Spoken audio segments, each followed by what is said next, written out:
noite, pessoal. Acho que aqui a gente tem um papel bastante interessante, mais próximo. Eu tenho aqui que fazer a parte de moderação também com vocês, não esquecer de avisar vocês que podem mandar perguntas que eu vou ler aqui e a gente vai ter o prazer de responder para vocês. Queria contar um pouquinho da história, acho que primeiro deixar claro o que o Henrique falou há pouco, das dezenas de horas que a gente teve de mentoria. Todos ou muitos podem ter ficado com dúvida, mas ele fez o papel do mentor.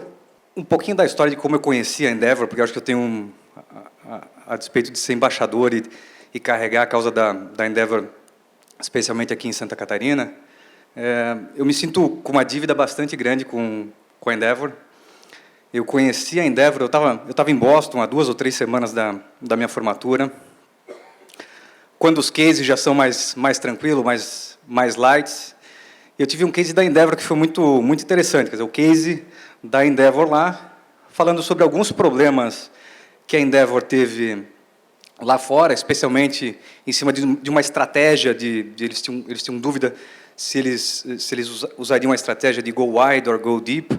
É um pouco do que foi falado no primeiro debate hoje, eles queriam saber se seriam nota 10 em poucas coisas ou nota 6 em várias coisas, se eles realmente fariam mais diferença em poucos países ou menos diferença em mais países, como é que seria o maior impacto da Endeavor de uma forma global. E a gente acabou analisando alguns países que a Endeavor teve um sucesso absurdo, e alguns países onde a Endeavor não teve a mesma sorte, e analisar justamente os fatores de por que a Endeavor não teve tanto sucesso naquele país.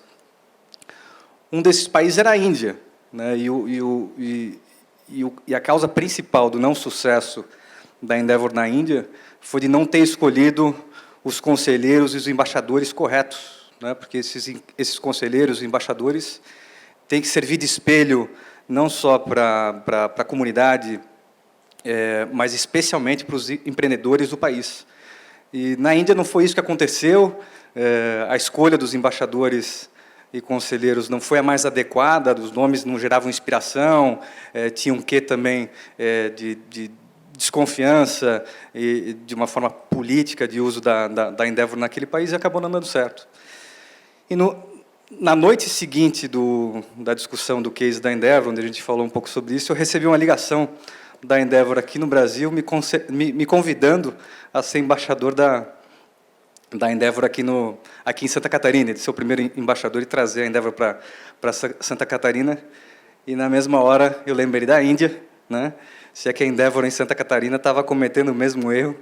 E por isso que eu me sinto muito em dívida, tenho que batalhar bastante, tento ser bastante ativo em cima das mentorias também. Acabamos conseguindo formar uma turma de embaixadores bacanas aqui no Estado, então sou bastante grato à Endeavor. E me sinto em dívida especialmente porque, através da Endeavor, que até aquele momento, acho que como muitos de vocês e muitos no país afora conhecem mais pelo site, dos vídeos e das palestras que a gente consegue assistir lá, era como eu conhecia a Endeavor até então.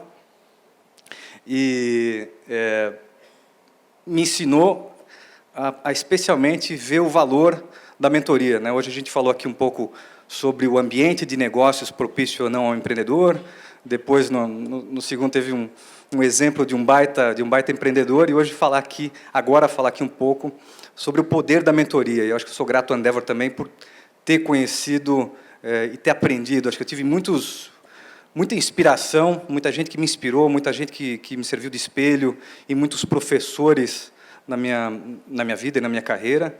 Mas acho que eu conheci tarde o poder da mentoria. Que bom que não tão tarde assim, acho que nunca é tarde para a gente, e não tem idade para isso, mas eu acho que, especialmente, tendo um mentor adequado, fez muita diferença na minha vida, fez muita diferença na minha carreira. Tive muita gente de dentro da companhia, eu tento criar um ambiente bastante claro e transparente, com bastante debate e discussão, e com pouca hierarquia dentro da companhia. Eu escutei várias vezes o diretor E eu não avisei a ninguém que eu estava fazendo mentoria, eu escutei várias vezes um diretor de RH, por exemplo, da companhia, me dizendo, pô, Guilherme, você está diferente, né? O que você anda fazendo, né?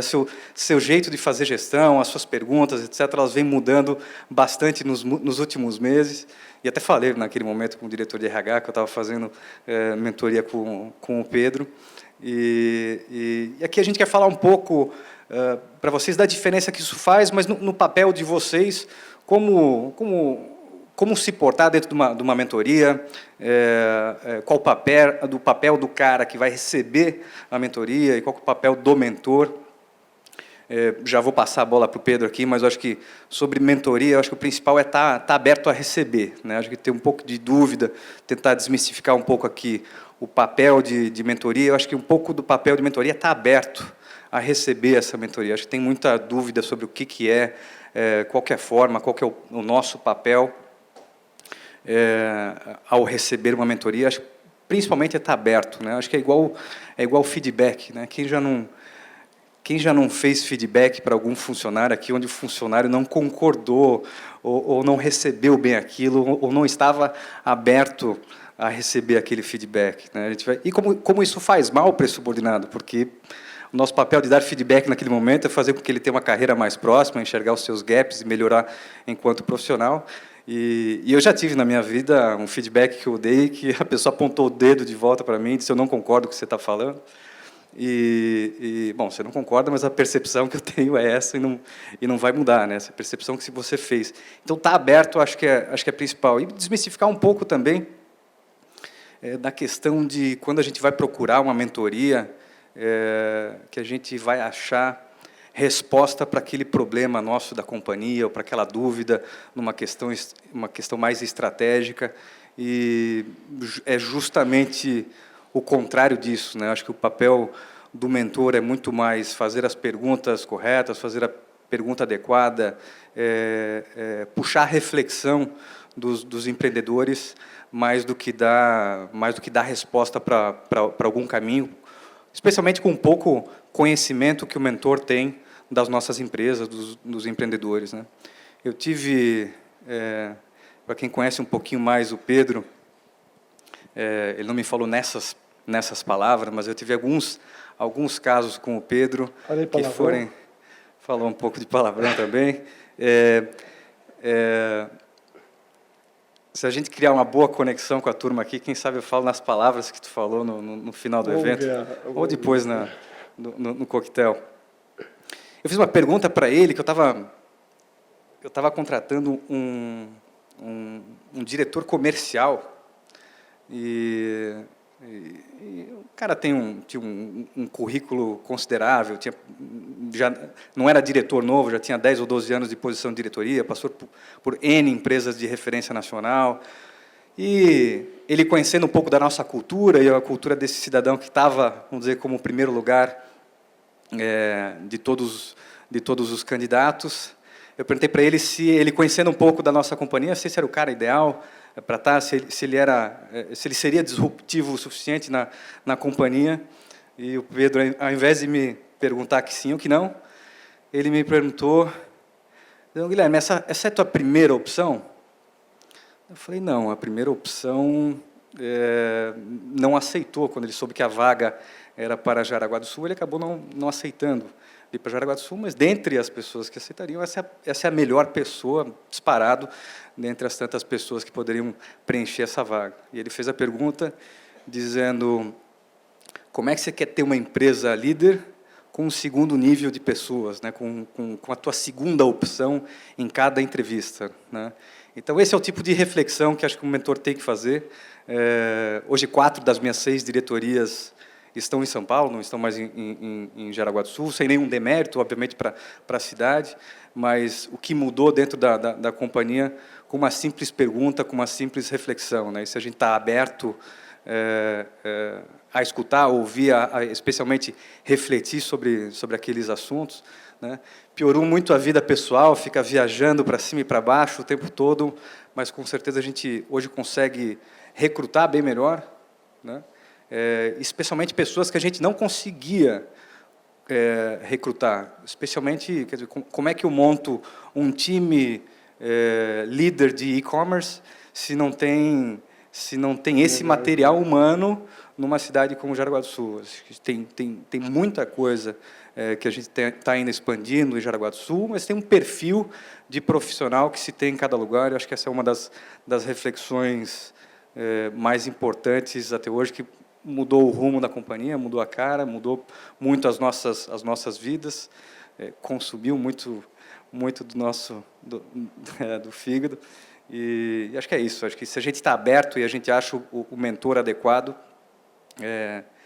acho que tem tudo para dar certo e fazer diferença na vida das nossas empresas. Pedrão, contigo, fala um pouco do papel do mentor. Primeiro, eu queria fazer uma pergunta. Qual é o primeiro mentor da nossa vida? Hein? Mãe? Mãe. Você fica ali no peito, mamando, olhando para ela. Ela está te passando um monte de coisas. Depois vem o pai, depois, né? E cada momento da vida, você vai trocando de mentor. Quer dizer, o mentor necessariamente não precisa ser um guru alado que você fica de joelhos admirando esse cara. Então, na nossa vida, a gente começa com a mãe, depois vai para o pai, aí o pai é um chato da perta, aí você vai para um tio, né? Aí você está um pouco assim, aí o tio fica meio coroa, você fala, esse cara está velho, vou procurar outro, né? E você vai procurando os seus mentores ao longo da vida. E tem uma hora que você não tem mais mentores a que buscar, né? E estou falando não profissionalmente, mas falando pessoalmente, e você se assume como mentor de si próprio, porque talvez você não tenha encontrado alguém mais que você queira se espelhar, ou você se encontra e vai se espelhando até morrer atrás desses mentores.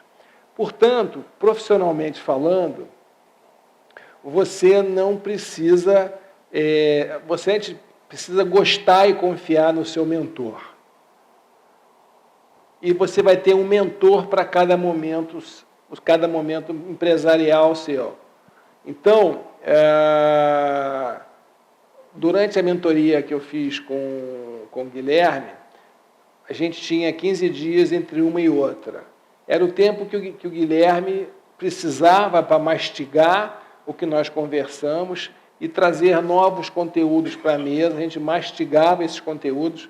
Eram reuniões malucas de quase 5 horas direto, né, que eu aprendia muito com o Guilherme aprendia muito com a minha história, com o que eu já tinha vivido, e não só o que eu tinha vivido, a minha percepção de futuro. Então, número 1, primeiro, não se acovardem diante do mentor, porque primeiro o cara que é mentor, ele tem que ter um prazer enorme de dividir com vocês o máximo que ele tem. Hoje eu fiz uma mentoria para um empreendedor Endeavor, que durou 3 horas.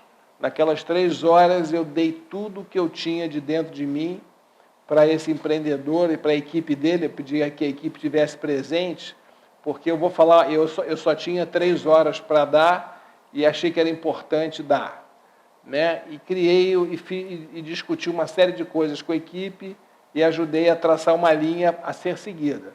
Se ele vai seguir ou não, isso ele vai depois, ele é um empreendedor, ele vai fazer os questionamentos e vai seguir o caminho que ele achar melhor. Mas então a primeira coisa, escolham o mentor que se adapte ao seu momento e que vocês curtam.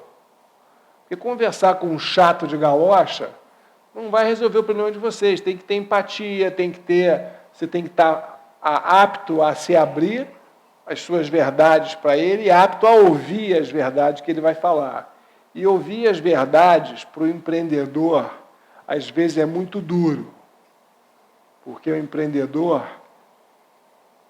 ele tem uma coisa chamada ego, né? E ego é algo que nem todo mundo domina, consegue botar na caixinha, né? E ter a honestidade de assumir o seu próprio erro, da sua própria incapacidade de jogar em todas as posições do campo.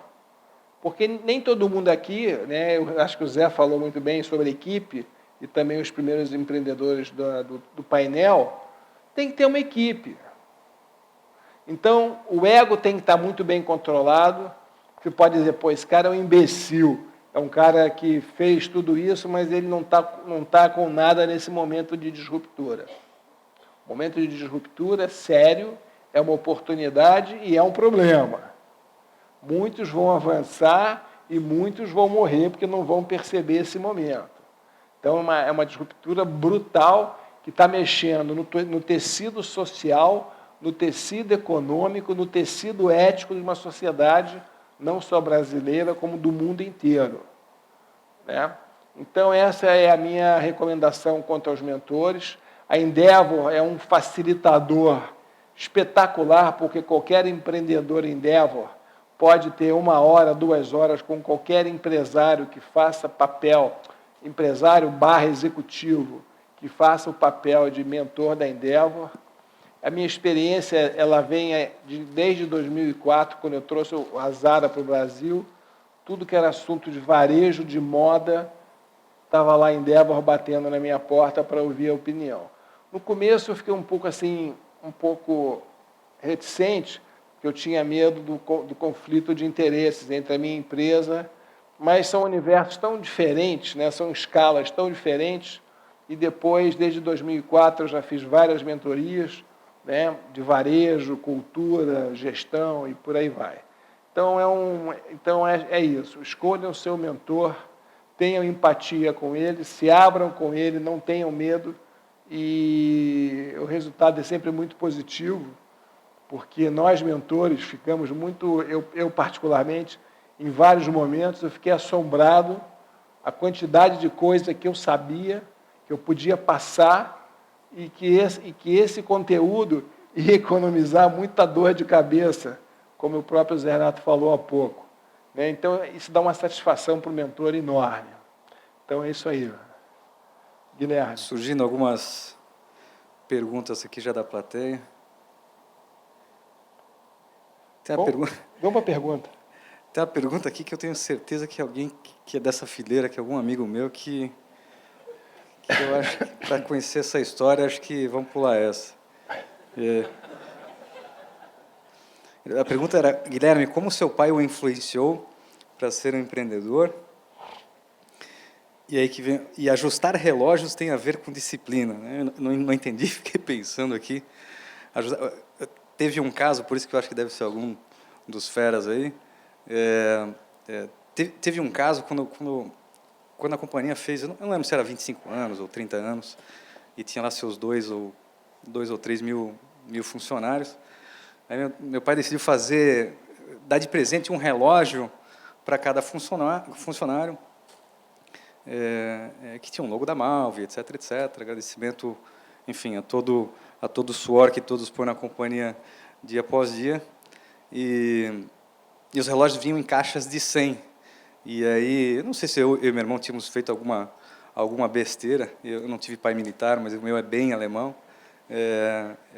E ele mandou a gente ajustar a hora de cada um dos 2 a 3 mil relógios.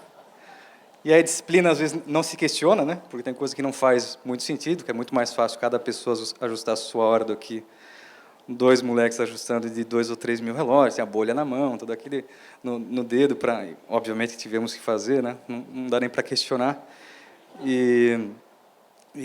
Mas acho que é um pouco do que a gente ouviu há pouco também. Eu ouço por diversas vezes na veia de investimento também, de pessoas que têm um sonho de vender a sua empresa. Até esses dias rolou um vídeo no WhatsApp aí bem interessante, um cara que está dando uma entrevista para a Globo News, ele tinha, não sei se todos viram, ele tinha um negócio de food truck, né? E que foi bem engraçado. E aí o entrevistador, na hora, acho que era um programa, não sei se era ao vivo, perguntou qual que era o sonho do empreendedor. Agora é abrir o 3º food truck, é o 4º, é o 5º. Ele, não, é vender meu negócio e morar em Miami, né? Porque eu não acredito no país, etc., etc. E acho que era ao vivo. E o cara falou que ele encerrou a entrevista na hora, obviamente, porque ele era para servir de exemplo de empreendedor para o país e acabou fazendo outra coisa. Então, disciplina, essas coisas a gente acaba não questionando. Eu acho que não tem, então, respondendo a pergunta aqui, acho que não tem a ver com com disciplina, mas tem muito a ver com o que ele achava certo naquele momento, que era mais importante cada um não só receber o relógio, mas receber na maior qualidade possível, que era na hora certa. E acho que serve como um aprendizado de que acho que o sonho de cada empreendedor ele tem que ser muito mais com o futuro do seu negócio, especialmente com as pessoas, cuidar das pessoas que fazem o negócio chegar lá também. E acho que isso, obviamente, tem que vir de dentro e ser verdadeiro, porque senão as pessoas também percebem que isso não é verdadeiro. Acho que isso é especial. Vou jogar uma para ti aqui, Pedro. Um bom mentor precisa ser necessariamente um bom empreendedor? Não, não. Eu tenho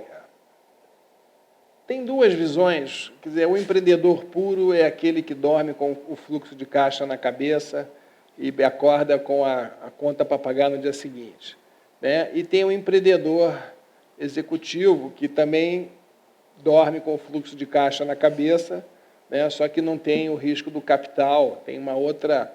Esse mundo dos altos executivos, do empreendedor, está muito misturado hoje em dia, quando você vai para as posições mais altas de um comando de uma empresa. E... Repete a pergunta que eu perdi. Um bom mentor precisa ser um bom empreendedor? Então, não precisa ser um bom empreendedor, mas precisa ser um bom executivo, ou um bom empreendedor, ou um bom executivo, que tenha histórias de sucesso para contar, histórias relevantes para contar na sua trajetória, né? Porque, como o mentor precisa... Na realidade, o mentor é um fast food do conhecimento, né? Você pega um cara que tem 35 anos de vivência em boas empresas, em grandes histórias, e você tem ele à sua disposição durante um período que você vai despejar. Então, ele é um fast food. Você contrata um cara ou você recebe essa mentoria condensada em poucas horas. Você tem à sua disposição ali 30 anos de conhecimento nas melhores empresas, ou 30 anos de conhecimento, ou 15 anos de conhecimento num negócio que começou do zero, né, de um sonho, e que foi processado e saiu um projeto de sucesso. Então, não importa. O que importa é onde está o conhecimento de qualidade. Se seja empresário, seja executivo, né, e de preferência histórias de sucesso ou em história de sucesso. Se você quer aprender como não fazer as coisas, você conversa com o empresário falido, né, e não é demérito nenhum, porque o Sam Walton, o fundador do Walmart, quem lê o livro dele, o Made in America, sabe que ele faliu 2 vezes antes de transformar o Walmart num país, né? O Walmart tem PIB e população de alguns países do mundo, né? Então, ele faliu e não é nenhum demérito. Então, até você ouvir empreendedores que faliram, pode ser muito rico para enriquecer o seu conhecimento. Já os executivos, esses têm uma vivência muito interessante, porque eles podem estar vendo o seu negócio daqui a 20 anos, porque eles podem ter vindo de empresas, né, e capitaneado empresas que já passaram por onde você passou e estão vivendo o período 20 anos à frente, que também pode ser um grande atalhador, né, um grande atalho para você poder transformar o seu negócio. Você necessariamente não precisa seguir todos os caminhos que a empresa que tem 20 anos, ou 30 anos, ou 100 anos, seguiu. Você pode ter um atalho. Então, o mentor é um fast food, né, de conhecimento, condensado em 30 anos, que se aperta ele pode te ajudar com muita propriedade. E o empreendedor também. Duas aqui agora, vamos juntar duas. Onde fazer a mentoria e o que evitar na hora de fazer a mentoria? Talvez eu possa começar essa, Pedro? Pode.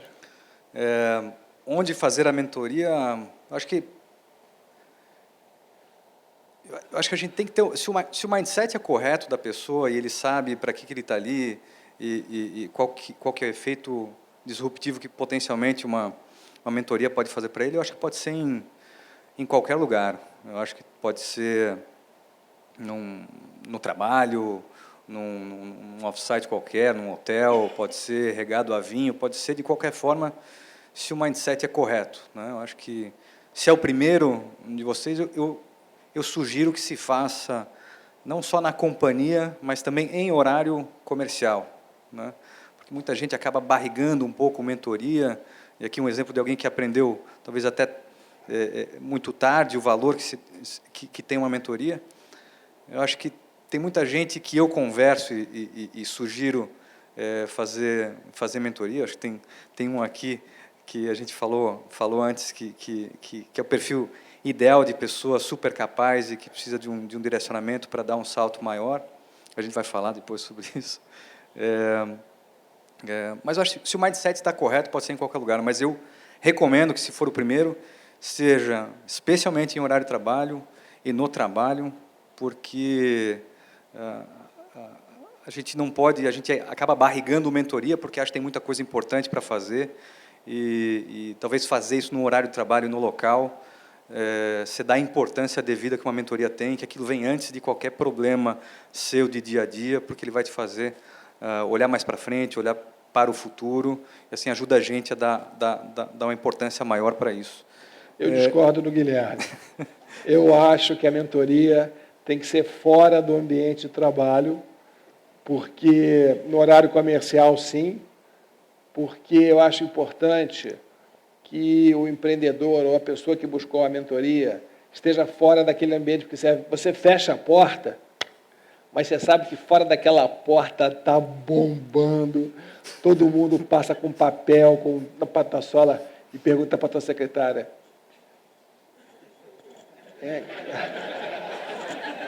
que horas que ele sai? Né? E você está ouvindo os passos lá fora, o zum, zum, zum, e você não se concentra. Então, eu recomendo, minha opinião é o seguinte: preferência fora, no horário comercial e no mindset perfeito. Mindset, eu concordo, horário comercial, só que eu acho que tem que ser fora da casa que a gente vive, porque a casa que a gente vive é um moedor de carne, né? E você está ali, mói mesmo. Você sai dali e aí você sai e volta, que você realmente absorveu aquelas horas daquele fast food, né? De conhecimento, você apertou tudo que tinha que apertar, e você até volta meio tonto para o trabalho, que você não sabe, você tem tanta informação, mas aí você está pronto para entrar no moedor de carne e absorver o máximo que você podia. Então, começou aqui um trabalho de mentor e mentorado, e é assim mesmo, cada um vai decidir agora o que vai fazer. Vamos para a próxima. O que evitar na hora de fazer mentoria, e não é vingança. Primeiro, evitem Pedro Janot. Acho que eram minhas 5 horas na quinzena mais e menos esperadas, porque realmente o homem é osso duro de roer, puxa muita reflexão, e acho que no começo ele tem toda a questão de ter que fazer fisioterapia e etc., então não pode ficar mais do que X horas direto, porque eu tinha recomendado no começo que fosse o dia todo, e no fundo eu fiquei bastante feliz que não era o dia todo, mas eu acho que porque eu saía mais acabado que o Pedro. Acho que o que evitar também, ou quando que uma mentoria, que também está em algumas perguntas aqui, como encerrar uma mentoria e quando que a gente tem que perceber que a gente precisa dar o próximo passo, e seja mudar de mentor, alguma coisa. Acho que primeiro, especialmente o que acabou acontecendo comigo e com o Pedro, primeiro, quando o mentor vira amigo, né, quando ele se preocupa mais com você do que teu negócio, né, eu acho que não é o papel do mentor, e quando o mentor vira business partner também. Então, que também aconteceu com a gente começou a fazer negócio junto, e aí não funciona, porque, por um lado, tinha um relacionamento de mentor em uma quinzena, e na semana seguinte eu tinha um papel de cliente fornecedor, onde ele estava fazendo consultoria na companhia, e não funciona mesmo, né? Porque é uma mudança de papel bastante diferente, embora a gente se admira, espero que esteja falando pelos dois. Aproveito para puxar aqui uma... cadê? Pedro, teve alguma... a forma de tu se redimir, quem sabe. Pedro, teve alguma mentoria que mais te marcou? Antes de responder, ele está fugindo aqui, mas eu vou voltar, vou trazer ele de volta aqui para o negócio. O mentor não pode ser frouxo. O mentor tem que bater, é papo direto, papo reto. Não pode economizar em palavras, não pode adular, não pode ficar preocupado se o cara vai gostar ou não vai gostar. Está ali, pedindo opinião, vai ouvir. Sério. E toda essa opinião você fala baseado nas coisas que eu já vi na vida. Né? O papo reto é esse. Pá! Você tem um ego grande demais, que não é o caso do Guilherme. Né? O Guilherme tem um ego super comportadinho. Né? Então, isso é uma coisa que o mentor não pode ser. Ele tem que ser, ele não pode ser não direto, ele tem que ser absolutamente franco e direto. Né? Doê-la a quem doê-la, lembrando o nosso senador Fernando Collor de Mello, né? Está na carceragem já? Não, né? Então é isso. Não pode, tem que ser direto. Agora vamos à segunda pergunta. Teve alguma mentoria que mais se marcou? Qual foi? E foi enquanto mentor ou enquanto mentorado? Foi enquanto mentor. Eu fui mentor de uma empresa em Endeavor, que não sei se o pessoal está aqui. O pessoal está aqui, o pessoal lá de... Não, né? Sérgio Pires está aqui? Cristiano... Eu gosto dos empreendedores teimosos. E essa empresa, o fundador era teimoso, e você tinha que bater nele muito para ele não perder o foco. Cris. O Cris é uma figura espetacular, um poço em ebulição de criatividade, e toda a mentoria que ele ia lá falar comigo, ele trazia uma ideia nova. Eu perguntava, Cris, mas como é que está o dia a dia, o beabá, o sanduíche, pão com queijo, pão com manteiga, como é que está? Não, está bem, não está bem, não. Peraí, vamos fazer a pergunta aqui. Aí começava a pegar no básico do dia dele. Mas ele é um inconformado, um louco alucinado, e botava ideia na mesa e eu batia nele. Então foi assim, é gostoso você ver essa inquietude, né? É uma delícia ver essa inquietude, mas frear esse empreendedor dava muito prazer, né? Porque ele saía cabisbaixo. Eu falei, cara, eu tenho que proteger você de você mesmo. E normalmente o mentor tem que proteger a empresa, o empreendedor dele mesmo. Quando ele começa a pisar no balde, quando ele começa, né?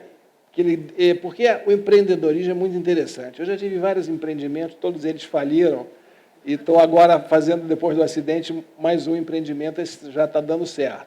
Mas eu tive uma fábrica, aos 15 anos, de material do laser, né? Eu fui campeão brasileiro de laser, e fazia uma peça que custava uma fortuna nos Estados Unidos, eu fiz com meu irmão, a partir do tubo de PVC da Tigre. Eu lixava, fazia e tal, e vendia. Aí eu briguei com meu irmão, né, chamava-se PABGIM, Pedro e André Barcelos Janão Marinho. Chupei o barco de um cara da Noruega e tal, e comecei a fazer. Depois eu tive um açougue. Queria fazer um trabalho de carnes especiais, que estava numa Vessel em São Paulo, eu tinha começado a fazer. O negócio ainda super... A roda começou... Ela deu uma volta, eu falei, agora pegou. É como se fosse um carro velho, né? Que o dinheiro começa a entrar. Eu falei, deu certo. Agora eu vou fazer uma cadeia de lojas de carnes especiais. Num carnaval que era crucial para o nosso caixa, o meu sócio foi lá no caixa, roubou o caixa, fugiu da cidade, nunca mais viu o cara. E claro que o negócio quebrou, perdi, na época, $10 mil, que para mim era muito dinheiro. Né? Aí, terceiro negócio. Fiz um negócio de um piso... Alguém sabe o que é piso hidráulico? É um piso que está no chão das igrejas. Ladrilho hidráulico. Fiz com meu irmão, o negócio estava dando certo, não sei o quê, eu cuidando da parte estratégica, meu irmão é engenheiro da parte de produção. e aí o negócio também girou, começou a pegar, deu uma volta, vai pegar a segunda volta, O meu irmão resolveu entregar o segundo pedido enorme para a fábrica. Ele entregou a cor que ele queria. O cliente pediu uma determinada, o maluco do meu irmão entregou o que ele queria e queria peitar o cliente, né? Aí, naquele momento, eu abandonei, porque eu não queria brigar com o meu irmão. Fiz uma conta gráfica, falei, você me deve X, paga quando quiser, quando puder, né? Então, eu estou que nem um São Alto, né? Já quebrei 3 vezes, né? E agora eu estou fazendo da Contravento, que é uma consultoria que tem um grupo que trabalha, quem tem um conhecimento nessa companhia, é um conhecimento único que tem no Brasil, e eu estou aprendendo a formatar esse conhecimento para o varejo de moda e levar esse projeto à frente. Mas eu contei isso tudo por quê, Guilherme? Já esqueci.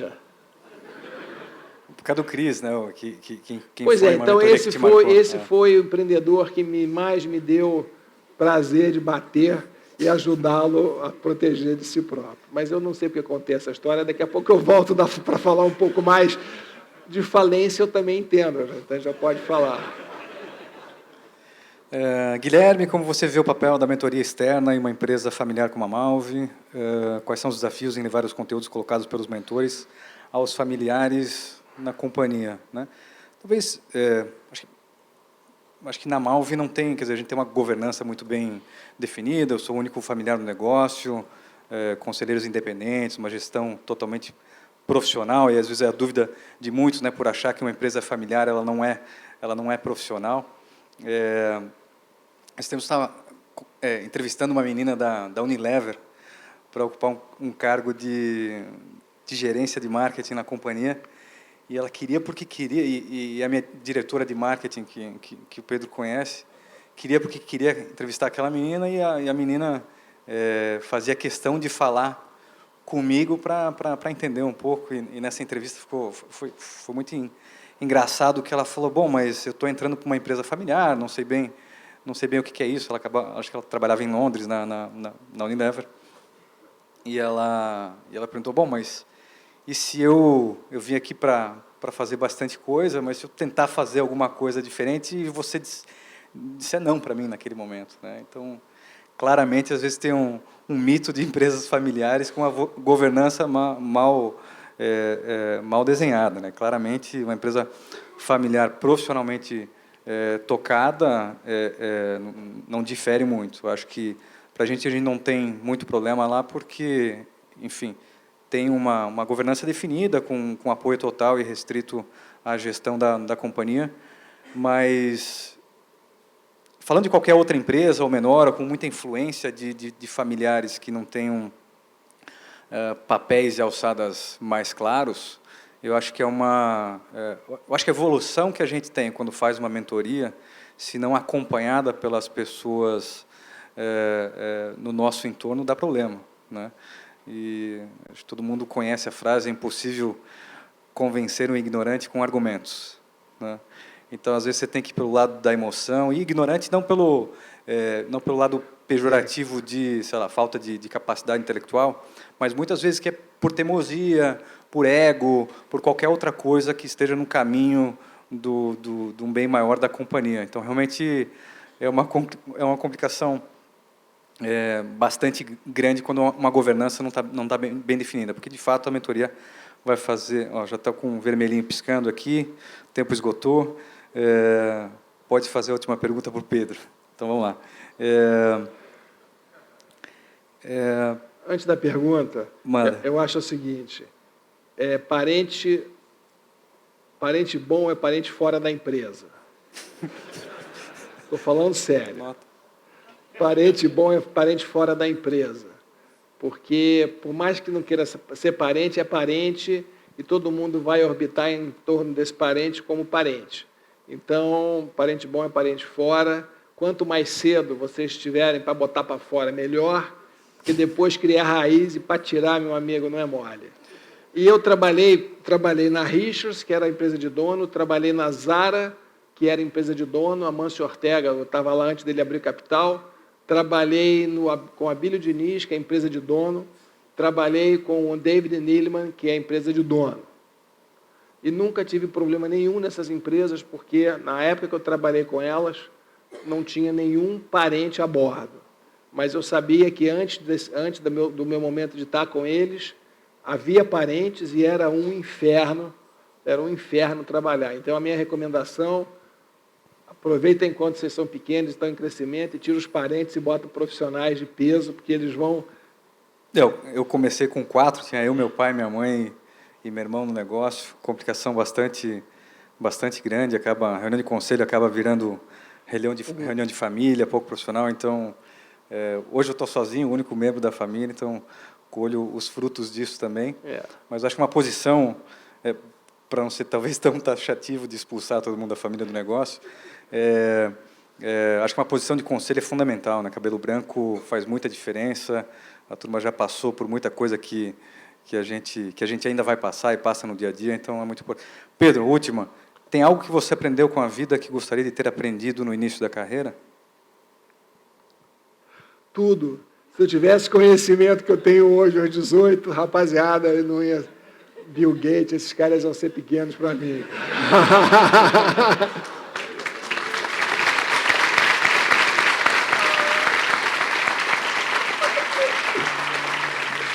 Okay. A última coisa, tem um outro aviso aqui de que a minha camiseta caiu no chão. Isso aqui é para eu fazer um jabá da Endeavor. Para quem conhece um pouco, a Endeavor ela é bastante dependente das doações, lógico, dos conselheiros, dos embaixadores, mas também para as doações de cada um de vocês. A Endeavor é uma ONG que faz a diferença no país já. A gente vem colhendo muitos frutos. Então, dependendo de vocês também na saída, quem fizer uma doação acima, todos que fizerem uma doação acima de R$150 hoje, leva essa camiseta, que, by the way, Juliana, não é Malve, mas, enfim, leva a camiseta no final. Então, encorajo todos vocês a também participarem da causa e por uma diferença no nosso país. Eu acho que o empreendedorismo está extremamente, como o Henrique falou no início, linkado com a geração de empregos e futuro da nossa nação. E encorajo vocês também a ajudar a gente a fazer um Brasil melhor. Obrigado a todos, boa noite a vocês, obrigado pelo carinho aí e convido a todos aí para o coquetel. Ok, pessoal, sucesso na vida de vocês, não se assustem com o caldo político que nós estamos vivendo, não importem essa confusão para dentro de casa, porque o mercado está aí, o Zé já falou, não leiam jornal, deixa só o CFO cuidando do dólar, se alguém está importando alguma coisa, fazer um hedge, mas não leiam jornal, porque o mercado está aí e a crise muito maior que tem é interna, dentro das nossas empresas. Sucesso para vocês, até a próxima.